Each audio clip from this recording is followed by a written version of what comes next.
Greetings. You are watching Act One, a Canadian take on news events.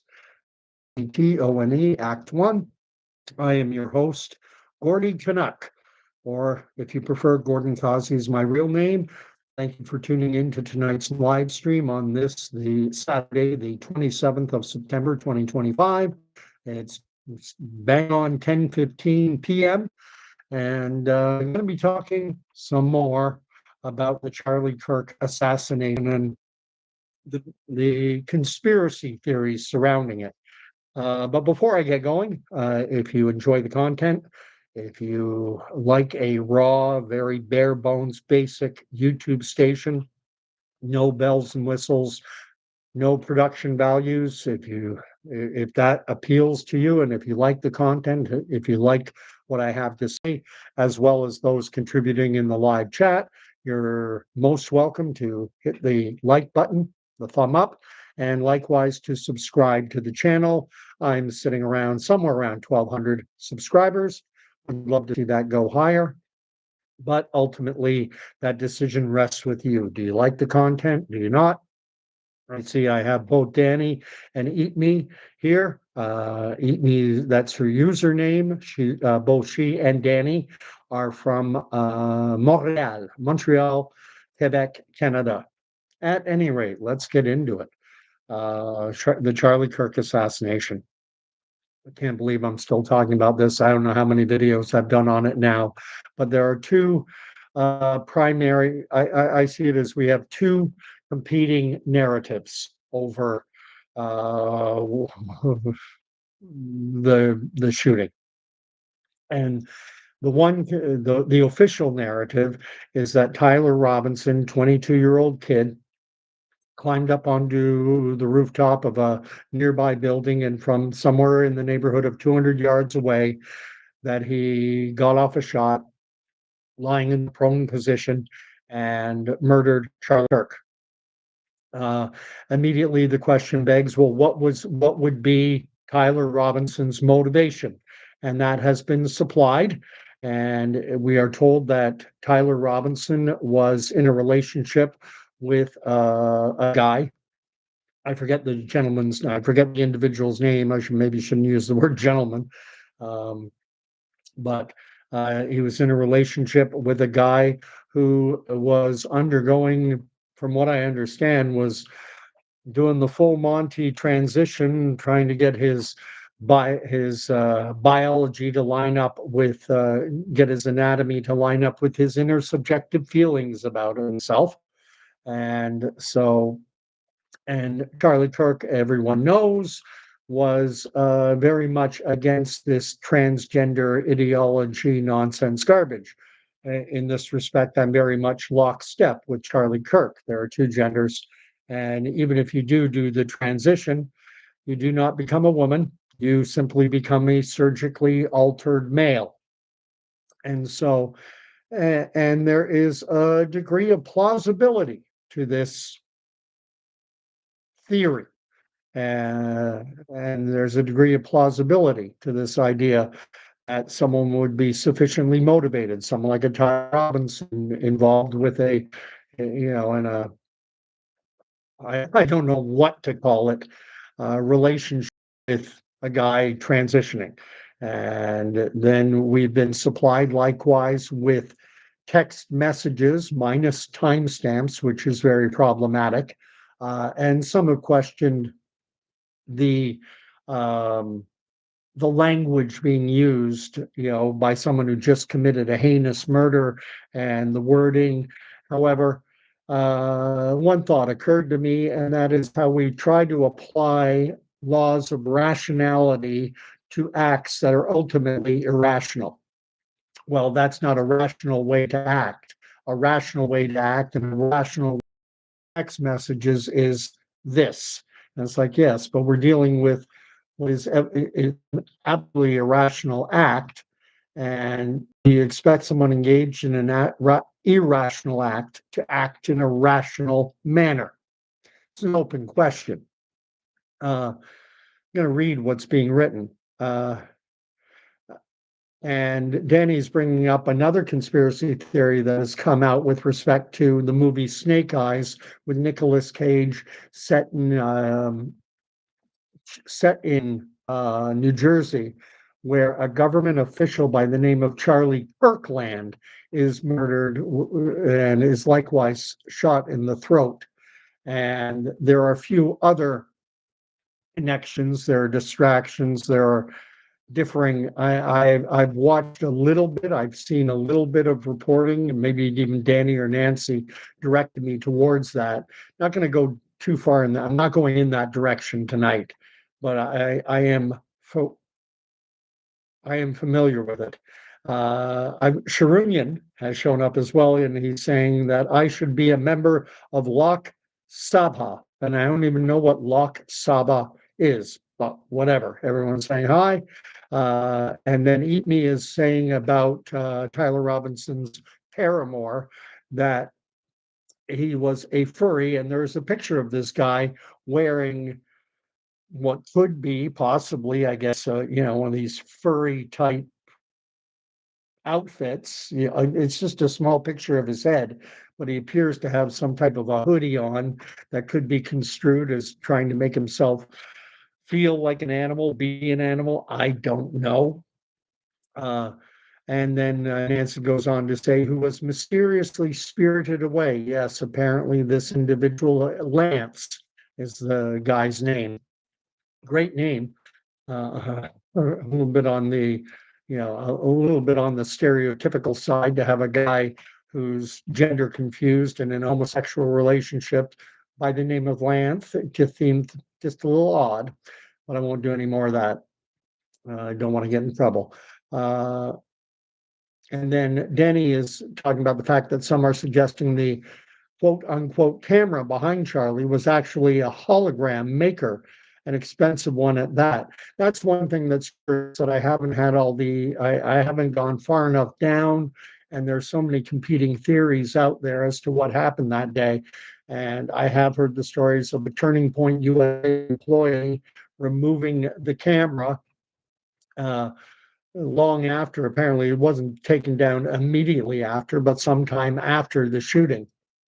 And that would seem odd because this is a crime scene, and you would think that law enforcement, FBI, whatever the case, they would be all over it and looking to secure any evidence. And certainly you would get a lot of evidence off of a camera, especially one pointed outward from in behind Charlie Kirk. And Danny's talking about there also being talk of squib use. And apparently there may have been a torpedo, torpedo, where did I get that word from? There may have been a trap door beneath where he was sitting. I've seen that video as well. I don't know if it was behind him or off to the side or wherever, but it appears that there was a trap door of some kind, leading downward. I don't necessarily know that it was a trap door, more like an entrance into some subterranean structure. It could have something to do with water sprinklers or electricity or who knows, but there appeared to be a hatch where people would go down, and there are all kinds of questions out there. And so the official narrative is there are a lot of skeptics out there who are refusing to accept the official narrative. One guy I watch on YouTube, Zach Costello, I get a lot of stuff through his channel secondhand, because he goes and he looks at what Candace Owens said, or he listens to what this guy said or that guy said. All the ballistics experts who are now their video channels are going through the roof. They're blowing up because now people want to know their expertise. There's likewise another guy who's an expert, apparently. He shows pictures of himself as having been on the Today Show and other mainstream broadcasts as an expert in nonverbal communication, nonverbal signs. And what does this mean? What does it mean when someone bites their lip, and what does it mean when someone, closes their eyes as they're talking. They're trying to hold things in, trying not to reveal too much. And as I was watching this expert on nonverbal communication talking, I was thinking to myself, well, that's the essence of acting, is it not? The essence of acting is to put forth and project what you want to project. And those who study acting know all about, method acting, about drawing on your own personal life experiences to try and project the image that you want the world to see. And there are very accomplished actors out there. We see it all the time. You can watch Hollywood, and you see the way that individuals, great actors, are able to convey emotion to the point where individuals in the audience will start crying. They'll become so emotionally attached to a story that they will start crying, or they will be raised to visceral hatred toward a character because they do their job so well. And you don't know what to believe anymore in today's world. So there we have the we have what I'm referring to as the presented narrative, the official narrative. Charlie Kirk assassinated, most likely by Tyler Robinson. Here's the motivation. Here's the modus operandi. He climbed up the Mauser, and they're putting all their ducks in a row. And then you have skeptics who are saying, well, no, that doesn't add up. There's not a dot on every I and a cross on every T, which is fair enough. I'm not disparaging anyone for being skeptical. Far from it. I think we need more skepticism in today's world, not less. What's Nancy writing? We will have to wait until Monday to have Candace's take on what she discovered. Well, let's get into now the most predominating alternative. So if it wasn't Tyler Robinson acting alone because of his hatred for Charlie Kirk's stance on transgender issues, if that wasn't the reason, well, then why? What's the alternative? And there's a lot of finger pointing, a lot of it coming from Candace. And the suggestion is that Charlie Kirk, always a professor, a huge supporter of the nation state of Israel, and that he was about to turn, that we're told that he was invited to Israel. Israelis are saying that he was going to be visiting Israel about 2 weeks after that event, 2 or 3 weeks subsequent to that event. They're saying there was a planned visit for him to come to Israel. And now there are individuals saying, well, I heard from somebody who's a close, is a member of Turning Point USA and was a close friend, advisor to Charlie Kirk. And this individual told me that Charlie Kirk said that he was rethinking his support for Israel, and that he was about to turn on it, and that and likewise that they were willing to throw hundreds of millions of dollars at Turning Point USA, and that Charlie Kirk rejected it. The only problem I have with this is that it's not who said that? Well, it's an anonymous source who is in Charlie Kirk's camp. And that makes it rather convenient because, as we all know, the dead can't talk. We can't ask Charlie Kirk, is this true? Well, he's dead now. So all kinds of things can circulate around. And but there's enough there to lend a degree of plausibility to this thinking. After the events of October 7th, 2023, Charlie Kirk was on the PBD podcast, and he did openly speculate and did talk about the possibility. He said there was no question as whether or not there was a stand down order on that day, on October 7, 2023. Were Israeli military intelligence, was that apparatus told to stand down in order to allow the Hamas, Islamic Jihad, the fighters, the militants from Gaza to achieve a victory and to give pretext. And, by giving them a victory, that provided Israel with a pretext to launch a war of invasion on the Gaza Strip, territory that they had ceded to the people of Gaza all the way back in 2005. They'd actually pulled out entirely. They'd actually forcibly, they had settlements. The Israelis had settlements. They had, I think it numbers in and around 10 to 15,000 individuals, Israelis, Jewish Israelis living in Gaza.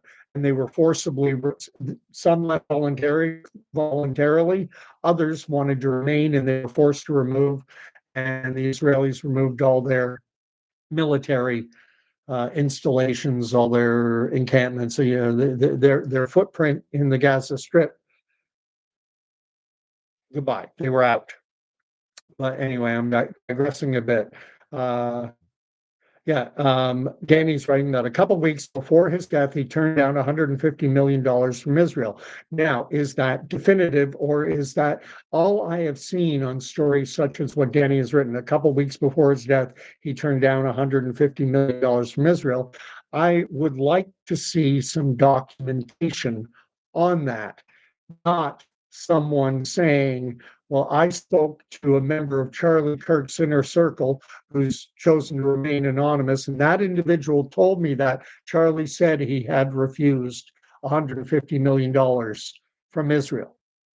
And, the framing of it is so very important. Now, and again, and as I said, the dead don't talk. We can't ask Charlie Kirk directly, is it true? Did you turn down $150 million or whatever the figure is from Israel for your organization, Turning Point USA? And yes, Nancy's making the point that anonymous whistleblowers tend to live longer. Fair enough. And then Danny's of the belief, and I tend to share this belief, Danny is saying they had to have been told to stand down. The area most used to get in had literally no IDF there. I saw on an alternative platform that starts with R and ends with E and rhymes with tumble. Not sure if you're allowed to say it. I know you can, but I think the context matters. Anyway, that I saw a video on that talking about the watchers, talking about all the infrastructure in place, all the protocols in place, everything that was there to ensure that an event like October 7th could never happen. And you basically needed a perfect storm. So many little coincidental things had to happen in order for Hamas to achieve the victory, to achieve the success that they did. And I've said it before on this station, I lean toward believing that there was a stand down order. And likewise, Charlie Kirk openly speculated on it and said, on that PBD broadcast, he said it coming up on 2 years ago. So it's hard to think of that as being let's say, if there is any credence to this Israel connection, this Israel conspiracy theory, if there is a credence toward it, they sure have a slow fuse. They let it fester for nearly 2 years before acting. But I'm going to introduce a third conspiracy. But before I do, I want to read what does the Islamic world think of Charlie Kirk? What does the Islamic world think of him? And this is something of an obituary, an article from Al Jazeera, which is kind of like the CNN for the Arab world, for the Arab world, for the Islamic world, for the Muslim world. And this is what they were writing in the immediate aftermath of Charlie Kirk's assassination. And the Arab world has a hyper focus on the nation state of Israel. And they say Israeli leaders heap praise on Charlie Kirk as a staunch ally of Israel. And then the subheading is Benjamin Netanyahu and other officials pay tribute to the slain U.S. right-wing influencer as a friend of Israel. And this was written on September 11th, so just a day or so after the events when Charlie Kirk was assassinated. And it says mere minutes after news broke out that American right-wing influencer Charlie Kirk was shot, Israeli Prime Minister Benjamin Netanyahu shared a social media post expressing his sympathy. As Kirk was declared dead on Wednesday, Netanyahu and other Israeli officials rushed to eulogize the 31-year-old activist and emphasize his support for Israel. And then it quotes his Netanyahu's ex post. A lion-hearted friend of Israel, he fought the lies and stood tall for Judeo-Christian civilization, the Israeli Prime Minister wrote on X. Quote, I spoke to him only 2 weeks ago and invited him to Israel. Sadly, that visit will not take place. That push to portray Kirk as a fallen champion of Israel as much as of the U.S. conservative movement comes as many influential right-wing commentators have been increasingly critical of Washington's unconditional support for its Mideast ally. Israeli Foreign Minister Gideon Sa'ar called Kirk an incredible friend of Israel. Then it quotes him as saying, Charlie represented the Judeo-Christian values that unite Israel and America, he said in a social media post. Above all, he was a fearless warrior for truth and freedom. He was murdered for that. No suspect has been detained. Remember, this is on the 11th, just a day after. No suspect has been detained for the killing of Kirk, a close ally of U.S. President Donald Trump, and the motives behind the killing remain unclear. Again, they haven't, at this point, when this was being written, the name Tyler Robinson wasn't out there yet. Israeli National Security Minister Itamar Ben-Gvir paid tribute to Kirk on Wednesday, sharing a photo of the right-wing activist with an Israeli flag outside the Ibrahimi Mosque, one of Islam's holiest sites in the occupied West Bank. So they have a picture that they're showing, and it has Charlie Kirk with an Israeli flag standing in front of one of Islam's holiest sites. I don't know. That's their reporting. This is Al Jazeera. I don't have any familiarity whatsoever with what the Ibrahimi Mosque is and why it's a holy site, but whatever the case. And then this Ben-Gvir, again, Israeli official, said the collusion between the global left and radical Islam is the greatest danger to humanity today. Collusion between the global left and radical Islam is the greatest danger to humanity today. I want to emphasize that quote. Then he goes on to say, Charlie Kirk saw the danger and warned about it, but the bullets of the despicable murderer struck him.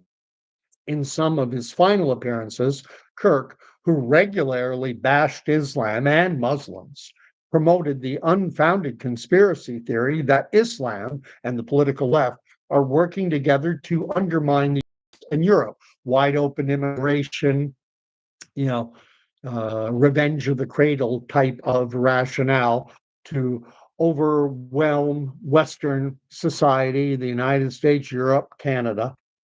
This idea that's, if you go on to Google and you seek out replacement theory, it will be declared a debunked conspiracy theory. And Charlie Kirk wrote that Islam is the sword that the left is using to slit the throat of America. That's what Charlie Kirk wrote in a social media post on Tuesday, one day before he was shot. This is what Kirk was saying one day before he was shot, is that Islam is the sword of the left. Islam is the sword the left is using to slit the throat of America. Those were Charlie Kirk's words on social media the day before he was shot. Several Israeli politicians underscored Kirk's ties to Israel while lauding his views. For example, former Israeli Defense Minister Benny Gantz described Kirk as a voracious defender of Judeo Christian values, America, and the state of Israel. The term, quote unquote, Judeo Christian values, Al Jazeera writes, appeals to mainstream U.S. conservatives, but critics say it aims to exclude Muslims and other religious groups from Western societies. They also argue that it is ahistorical, meaning it's not based on historical fact. Given the hostility and anti Semitism Jewish communities have faced in Christian societies in Europe over the past centuries. And there is no question that there has been rampant Jew hatred that goes back to Justin Martyr and Tertullian. I mean, it basically started festering in the second century after all the Jewish apostles, because we have to remember that all of Jesus's 12 chosen, the original apostles of the early church, they were all Jewish. But as they died off, they were replaced. And the new fathers of the Christian faith, like Justin Martyr, were rabid anti-Jewish. They hated Jews. Read up on Justin Martyr, on Tertullian, on Ignatius of Antioch, on countless others. Early church fathers, not the original, but after the original. They came in and man, they had it in for Jews. But Judeo-Christian, going back to the article, but Judeo-Christian values were a recurring theme in the Israeli eulogies for Kirk.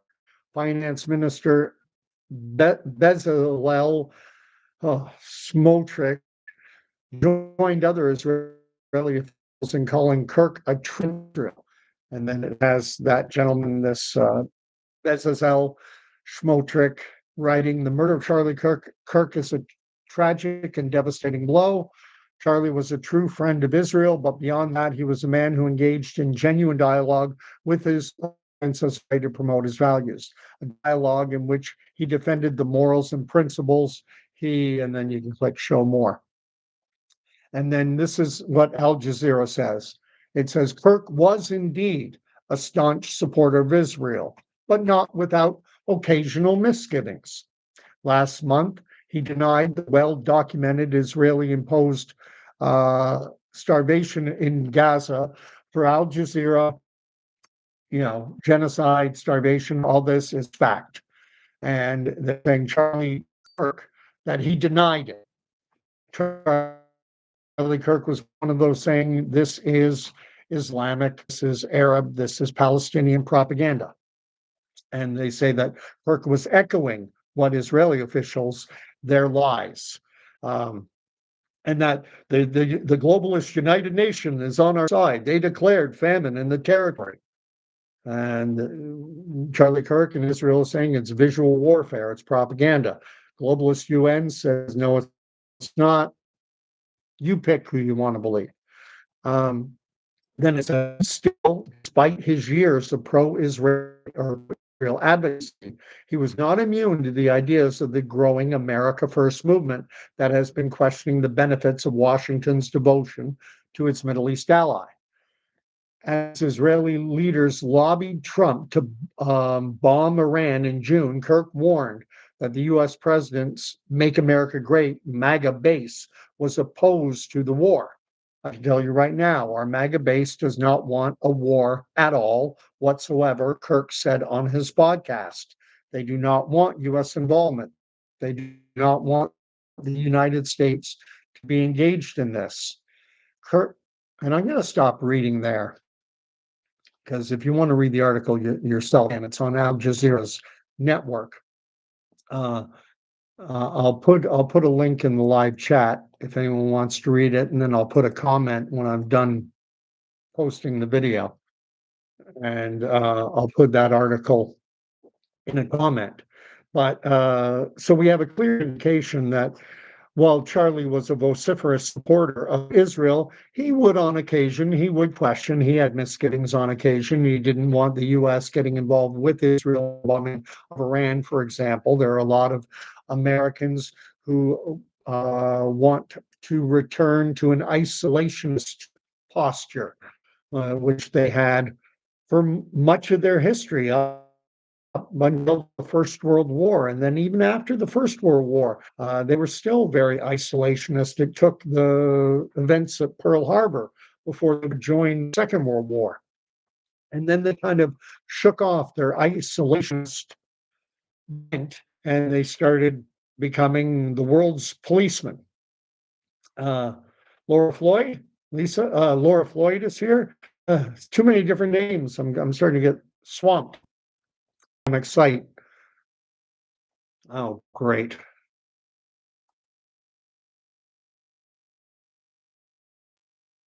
I'm I just got a warning that my connection is unstable, so I'm trying to rectify things. But at any rate, so we have Al Jazeera reporting that Charlie Kirk stood in front of one of the holiest sites in Islam, somewhere on the western bank of the Jordan River, with an Israeli flag. You'd think that might inflame Islamic extremists. Uh, I've seen podcasts and interviews and videos of Charlie Kirk talking about Muhammad that make what Charlie Hebdo's cartoonists drew. Hey,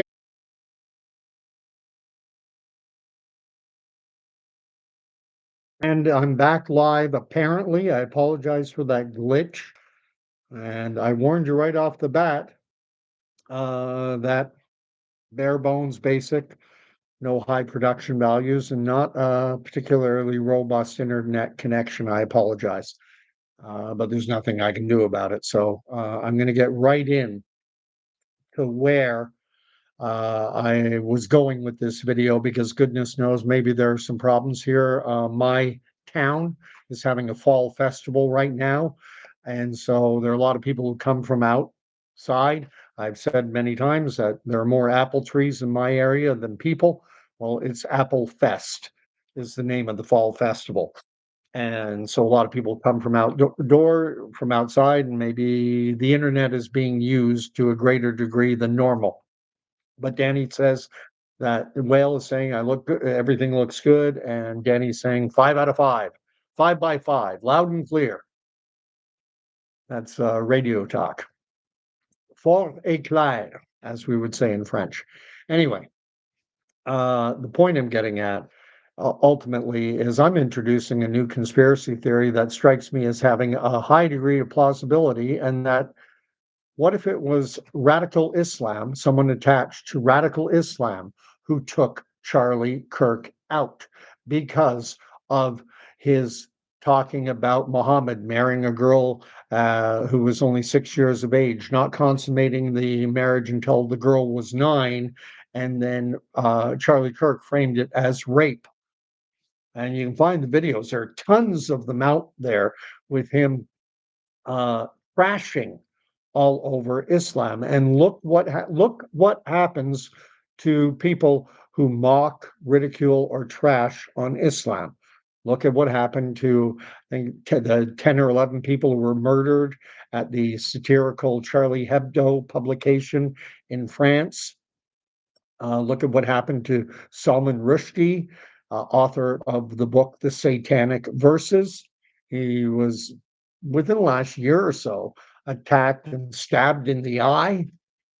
Uh, the murders that have been committed in the name of radical Islam, and you have Charlie Kirk, a prominent public figure who's regularly, and there are videos all over the place, crashing all over radical Islam. So why could it have not have been an Iranian conspiracy? Why does it have to be Israel? Why? Because only Israel, what the radical Islam, they're not smart enough to conspire, to engage in a conspiracy to commit an assassination. They're not clever enough. Only Mossad, only the Jews are. It's an open question.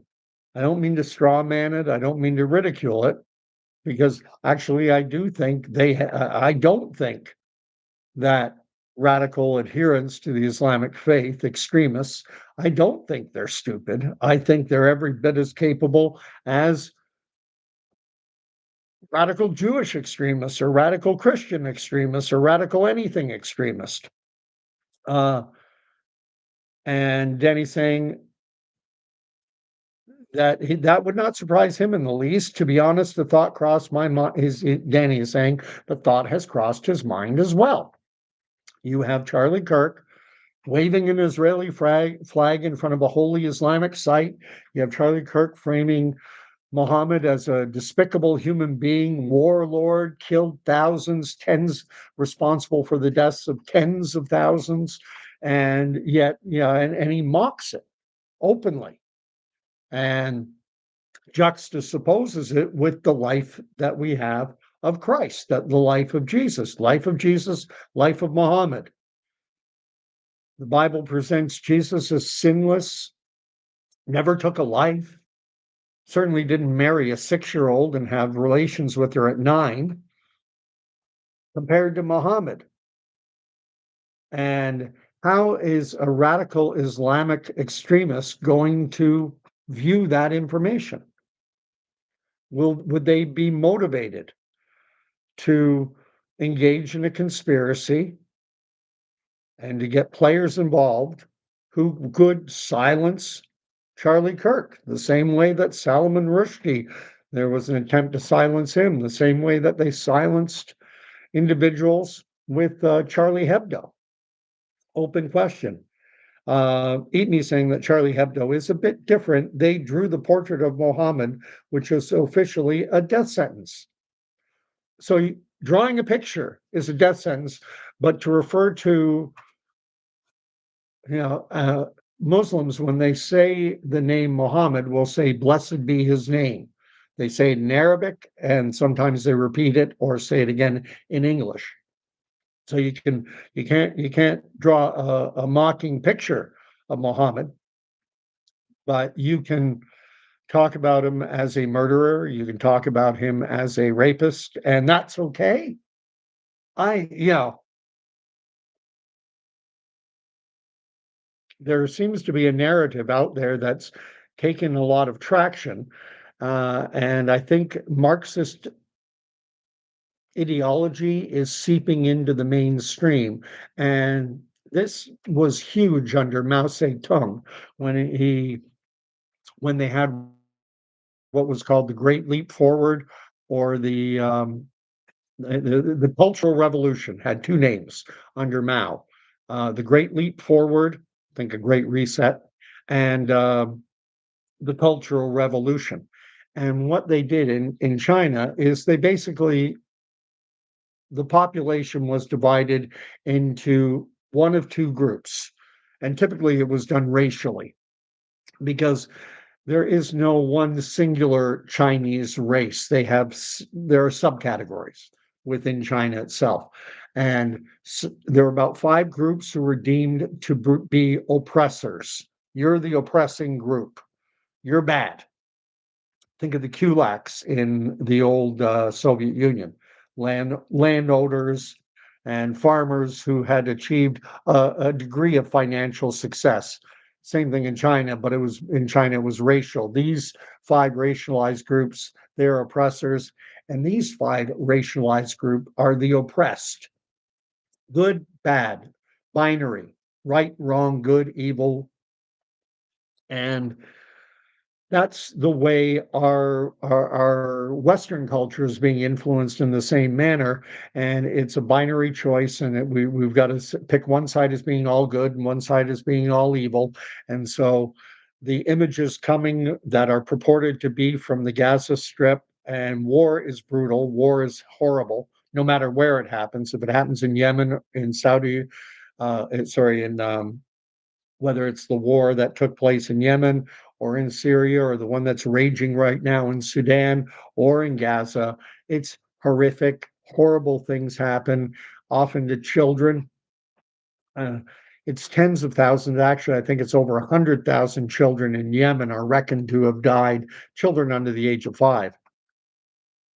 Tens of thousands, maybe even 100,000 plus Yemeni children under the age of 5 died during that 10-year, roughly, civil war conflict between the Iranian-backed Houthis and the Saudi-backed Yemeni government, and kids getting killed by fighting, kids starving to death, kids dying because they can't get basic medical care. That wasn't Gaza, that was in Yemen, and it was going on for 10 years. Same thing happened in Syria, the same thing, there are claims the same thing is happening in Sudan right now, but no one cares about those because the news isn't covering it. And besides that, if the Sudanese want to kill each other, fine. If the Yemenis want to kill each other, fine. If the Syrians want to kill each other, fine. We don't care. We don't care if Syrian children die or Yemeni children die or if Sudanese children die. But if it's Gaza, all of a sudden we care. Like the life of a child in Gaza is worth more somehow in the perception of the Western culture. A child in Gaza, his or her life is worth more than a child in the Sudan or a child in Syria or a child in Yemen. The contradictions are mind blowing. Uh, But just getting back to the thought that it's, it was a plot of radical extremist Muslims to eliminate Charlie Kirk, a man who profaned the Islamic faith, and I think that's fair to say. It is fair. He was an apostate, meaning he was opposed to. He was not an ambassador for. You've got the apostle. An apostle is an ambassador for. Please come, join, check us out. And then there's the apostate, and the apostate says, stay away from this. It's evil, it's bad. And when it comes to Islam, Charlie Kirk was an apostate. He was a heretic in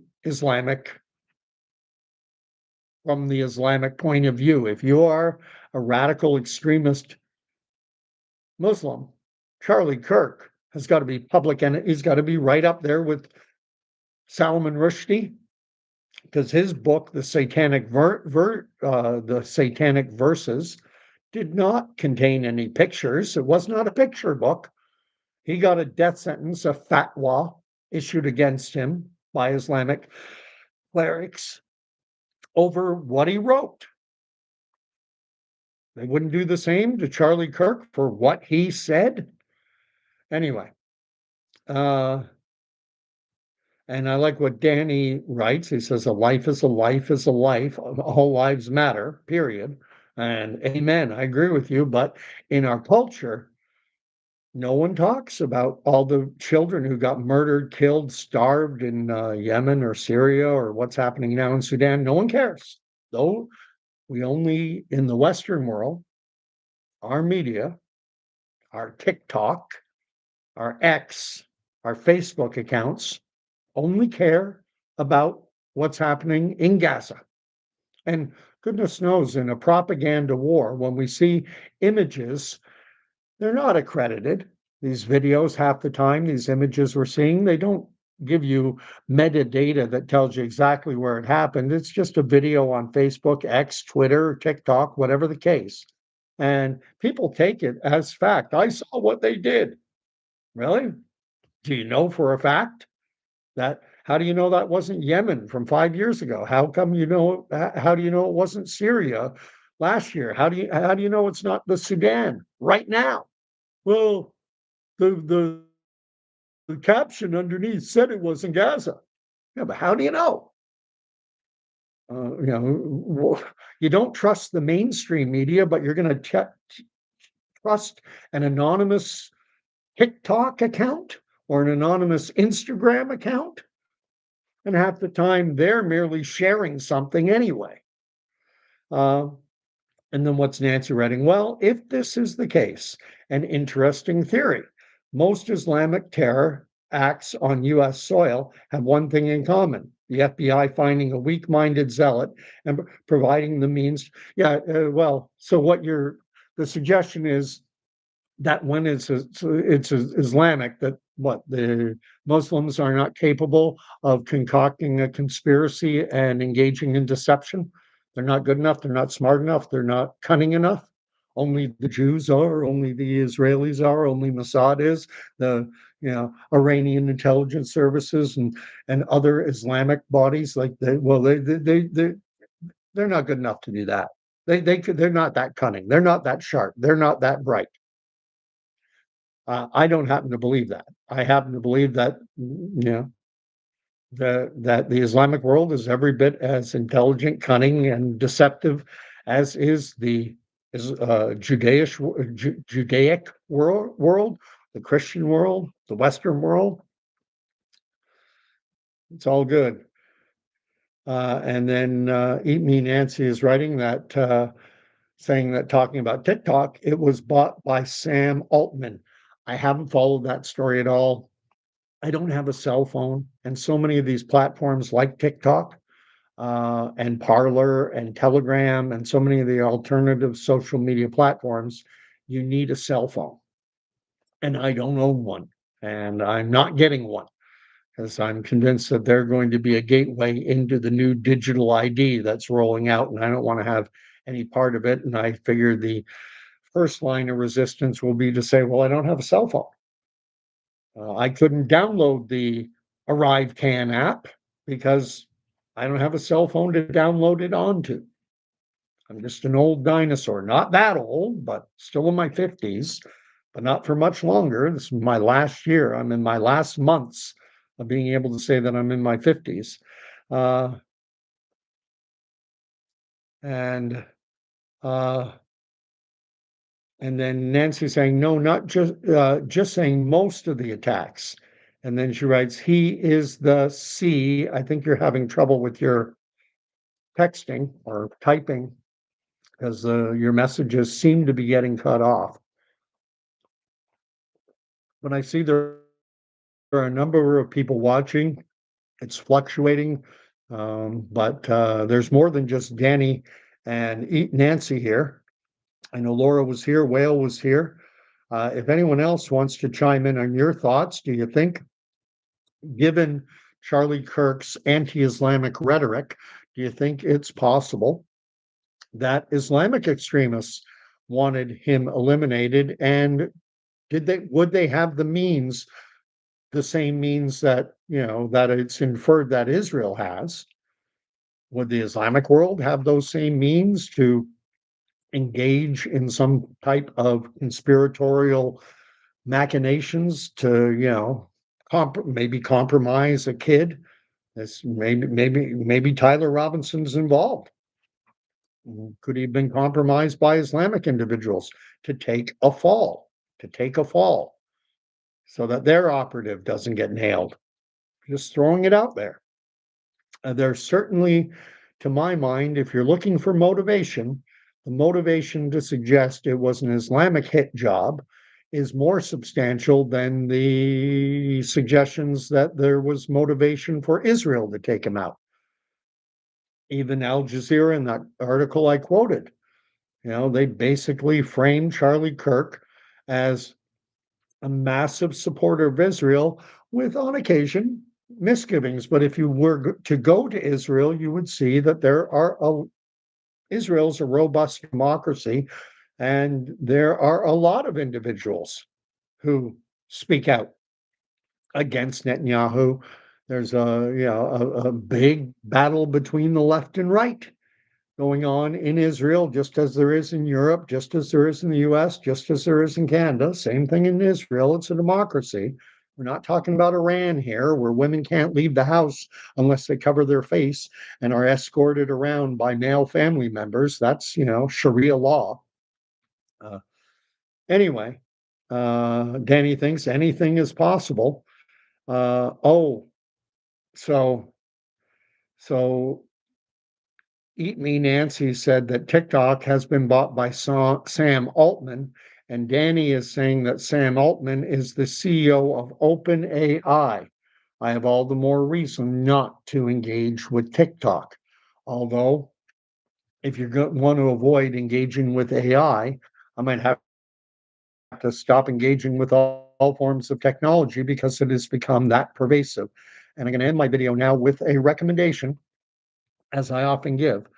And it is this: check out Vincent Rhodes. Check out his station. I am appreciating his content more and more in these times of confusion, and he and I appreciate his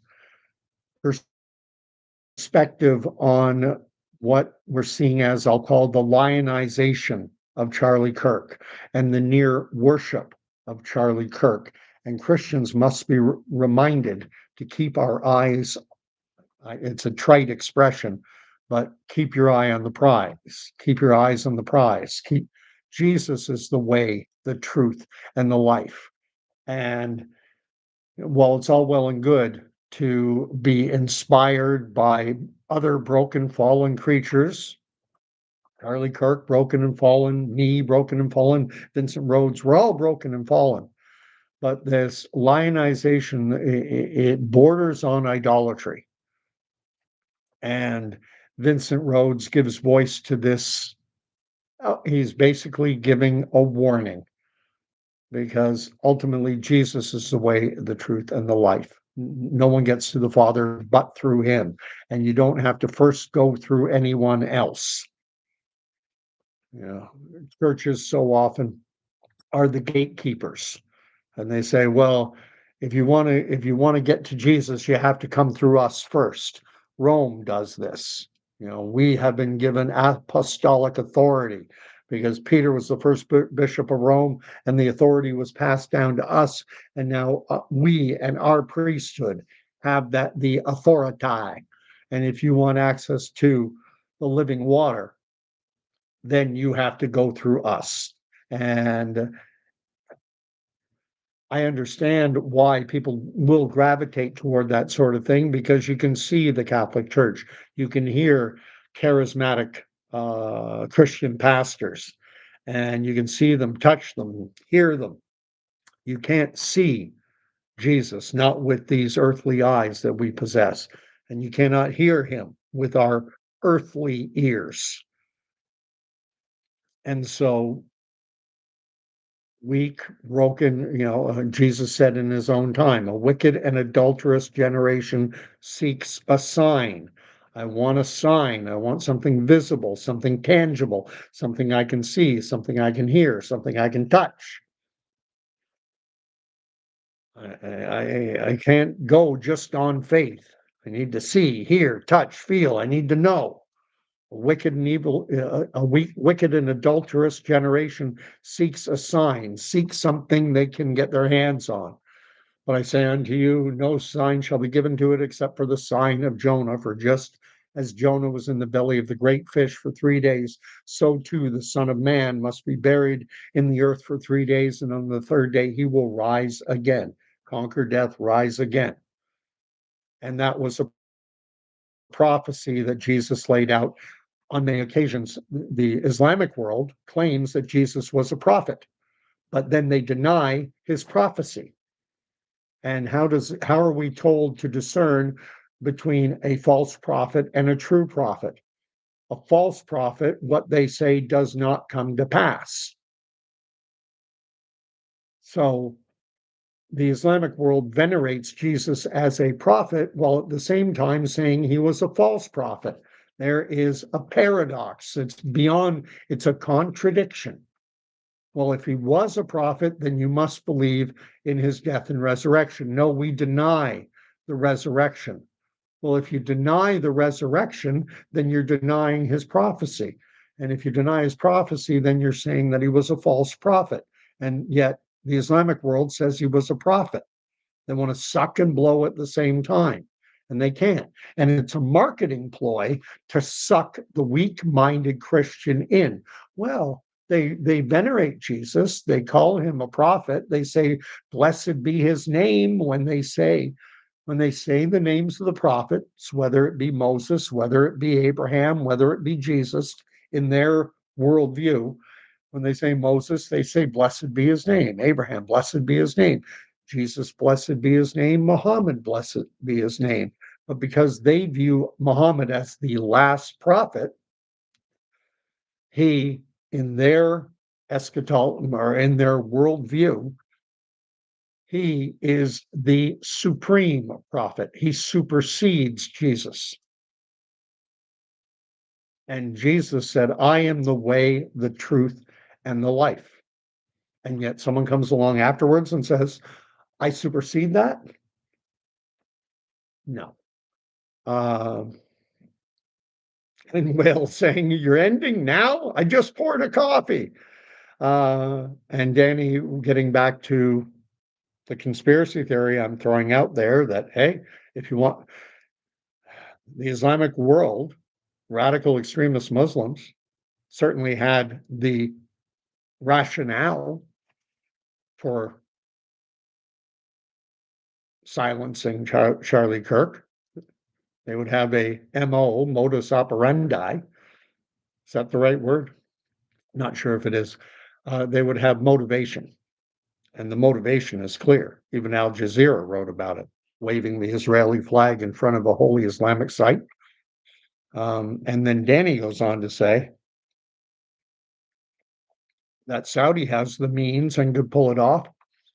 The Saudi Arabians, remember on 9/11, which a lot of us think was had none of us buy the official narrative, but a lot of us think that there was senior intelligence in the United States, senior political leaders that they had foreknowledge, and who were most of the attackers? Who were the individuals who were supposedly flying the planes? They were Saudis. And what happened to Osama bin Laden's family after 9/11? They got flown out. They got flown back to Saudi Arabia after 9/11. Check out Fahrenheit 9/11.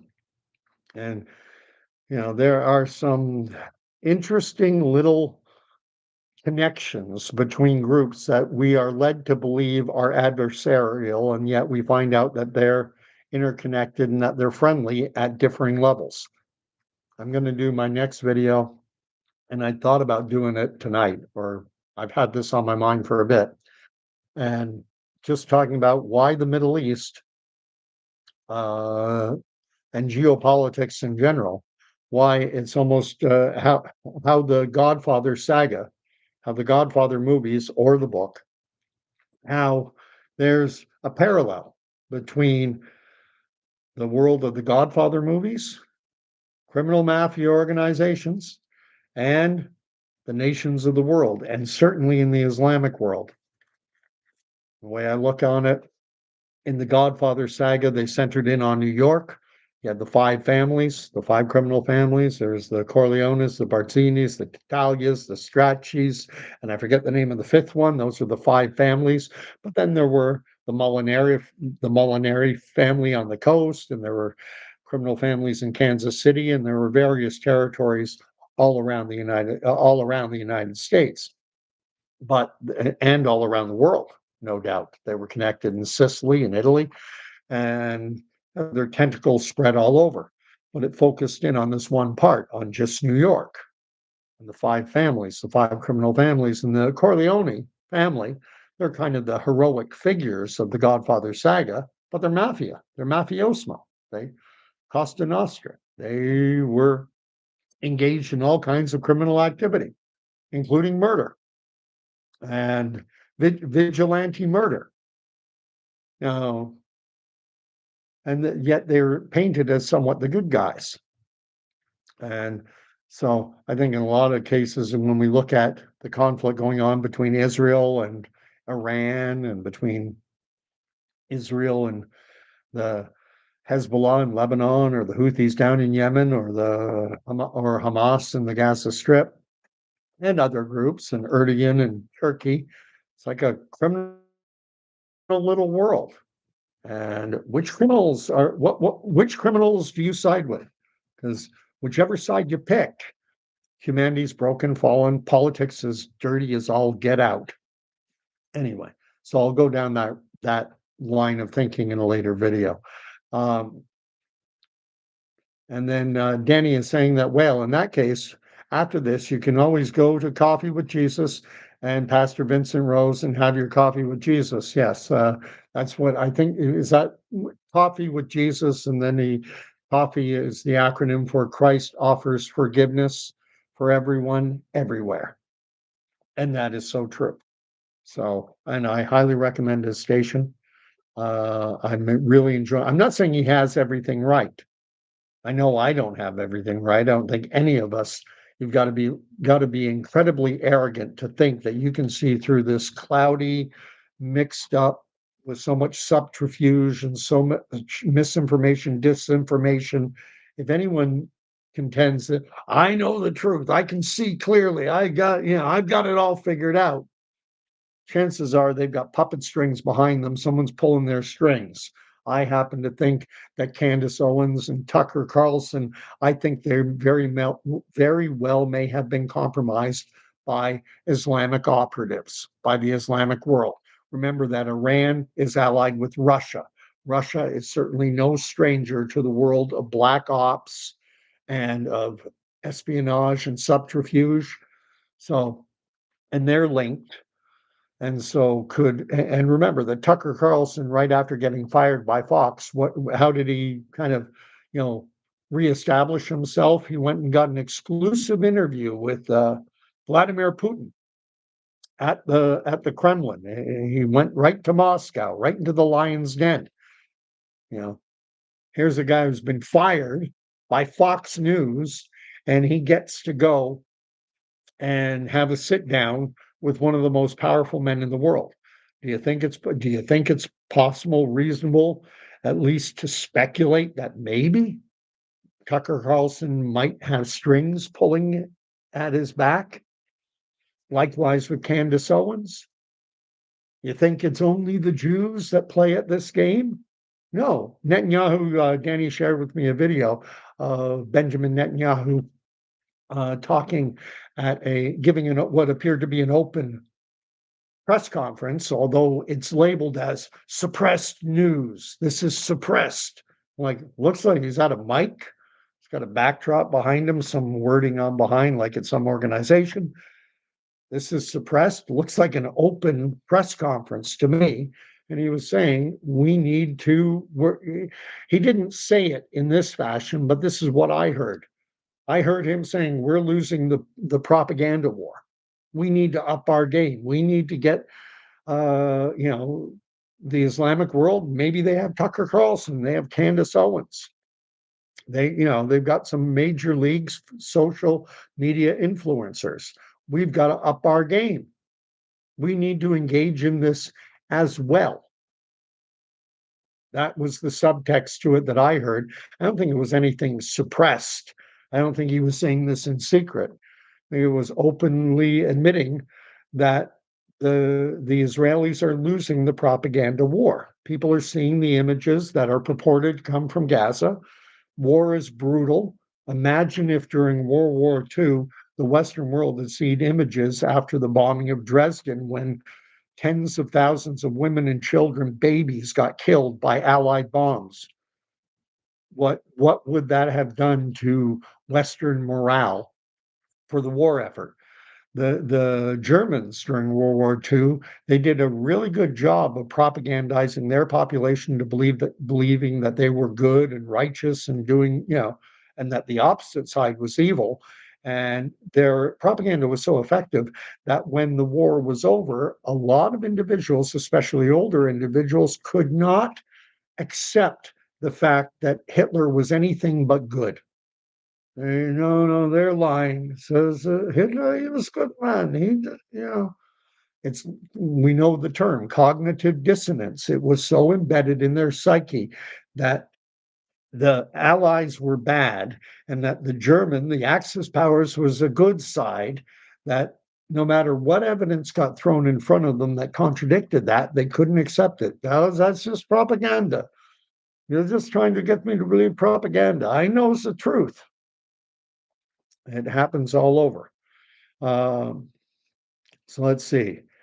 Danny is writing, when Bush flew the bin Ladens out of the country, there was a national no flights allowed. Strange, huh? Yeah, no flights were allowed, but we'll get you guys back to Saudi Arabia. Did the Saudis have something on the Bushes? Open question. Uh, And then Danny's saying, don't forget about the Amish mafia. I've seen shows about that recently. They're scary. I don't know anything about that. But then again, nothing shocks me in today's world. Humanity, whether they're on, and I tend to have, like a lot of people, a positive view of the Amish, the Mennonite, these old order type communities that just gain electricity and everything. But do I think that there are individuals within those Amish communities who could be mafioso types? Sure, of course. They're broken, they're fallen, they're sinful. We're all in need of a savior. And let's finish it off with Danny's favorite quote, or the one he quotes most often, from Ephesians chapter 6, verse 12. For we wrestle not against flesh and blood, but against principalities, against powers, against the rulers of the darkness of this world, against spiritual wickedness in high places. In there is a spiritual battle going on, and more I find I'm gaining the ability, I won't say to see it, but to sense it. And this is why I'm mentioning Vincent Rose. I know it's Rhodes, Rhodes, Coffee with Jesus. I'm finding his station. I've been watching up more of his content lately, and it's because he has the wherewithal to question things, to question everything. And I think that is so vitally important in today's world. And while I don't know that he's got everything right, because I don't think any of us do, I do know that he is pointing in the right direction. He is pointing toward decidedly, unapologetically, unquestionably, he is pointing to the way, the truth, and the life. He is pointing to our Lord and Savior, Jesus Christ. And so, anyway, and Danny has that same feeling that I have. You just begin to feel like you're sensing it out. Um, and I don't know. We got through what was the day? September 23rd. We're 4 or 5 days now removed from the rapture. Yet everyone talking about the rapture. The rapture is going to happen on the 22nd, 23rd, 24th, one of those days coinciding with Rosh Hashanah, the Feast of Trumpets. It's a little hard for a Christian to wrap his head around uh, Jewish the Jewish calendar because it's not the same as our calendar. It's not the same as the Western calendar, and days start when the sun goes down. For us, the day starts at midnight when there's no sun, when the sun's long gone. And so it's a little problematic. Was it 22nd, 23rd, 24th? But a lot of Christians were expecting to beam me up. Beam, and I don't mean to be sacrilegious in any way with this, but it's beam me up Jesus, the beam me up Jesus movement. And I've said it on this station before. I'm not my belief in the rapture. I believe the rapture is synonymous with the second coming. I do not believe in this dispensational notion of a pre-tribulation rapture. That's not my doctrinal framework, for lack of a better word. That's not the way I see things. And that's not to say I totally disagree with dispensationalism. There are things about dispensationalism with which I agree, and there are aspects of dispensationalism, like the rapture, with which I disagree. And it's like the way the world is now is when you get into conversations with fellow Christians who are all in on their doctrinal beliefs. And they're like, dispensationalism is all or nothing. You got to take everything or you're rejecting all of it. And it's like, why? It's a doctrine, it's a man made doctrine. Why do I have to take everything? Why can't I pick and choose and, try and discern what I believe to be right and what I believe to be perhaps misguided? I don't think that believing in the rapture is heretical or anything. I don't think that it's human nature. Who wouldn't want to leave Dodge before things get really bad, before a 7-year period of tribulation and wrath and Armageddon? Who wouldn't want to avoid that? Everyone. But and there is a passage in the Bible that says, that we are, as Christians, that we are not appointed to wrath. But I think my reading of that is that we are not appointed to God's wrath, to the wrath of God. Are we appointed to the wrath of Satan? Ask the Christians who are being murdered in places like Syria and Sudan or China, or all around the world. Christians are being murdered for professing Jesus Christ as Lord, especially in radical Islamic countries. If they profess Jesus as Lord, oh yeah, they face the wrath. They face satanic wrath. We're not appointed to wrath, not to God's wrath. And this life is not the end. We'll meet up on the other side of the veil. We'll come to judgment. And then if I'm asked, what do you do? Do you deserve? What have you done to deserve a continuing and ongoing relationship with the Lord God, creator of all things?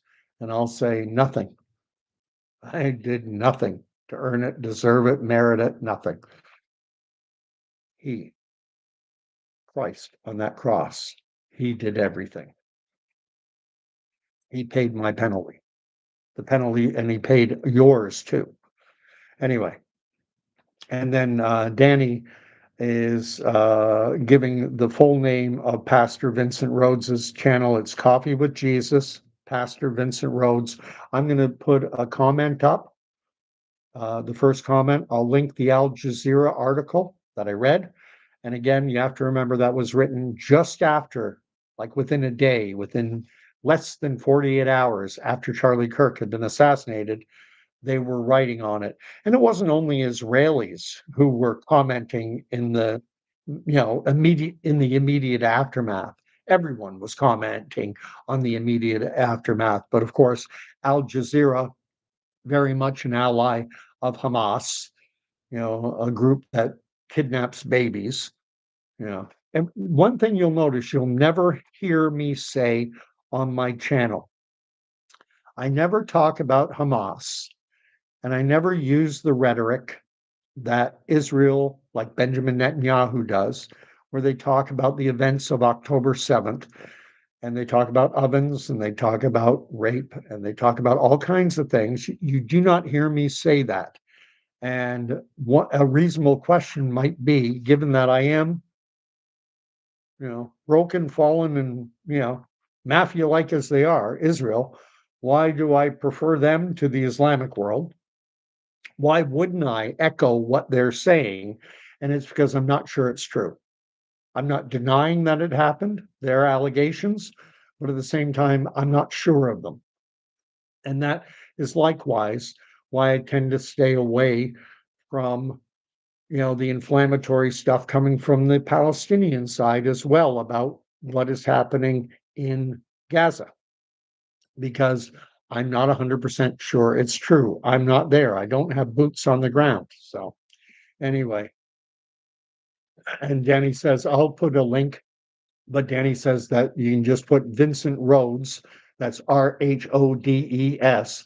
And for conspiracy theorists, that's the same as the Rhodes Scholarship, that same family that founded or was involved with the British in South Africa and the founding of the nation of what is now Zimbabwe, what used to be Rhodesia, although given Vincent's color, he's a Black American, Southern Black American pastor, wonderful gentleman, probably in and around my age. I doubt highly that he has any connection whatsoever to that famous Rhodes family and their scholarship and their colonial endeavors in Africa, but it's the same spelling, Rhodes. Anyway, God bless everyone. And I'll end the video the way I so often like to, with a blessing from the book of Numbers. May the Lord bless and keep you. May the Lord lift up his countenance upon you and make his face to shine upon you. And may the Lord God Almighty, creator of all things, may he grant you peace. Don't look to me, broken, fallen, sinful. Don't look to Vincent, broken, fallen, sinful.